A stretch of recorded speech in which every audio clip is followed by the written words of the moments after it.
Vice Mayor Gigi Almonte, City Councilor Don Ayan Almonte, and of course sa ating pakpakan, ang aktibong kapitan sa Mubod, Honorable Tata Rihoy!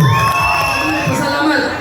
Dili ita makatubo diri kung wala ilang pagtugot. Ang tag-iya sa yuta diri, kilid-kilid, ilahan ni private. Mr. and Mrs.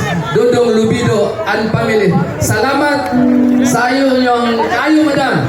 Ang tag-iya sa La Teresita Hotel and Resort.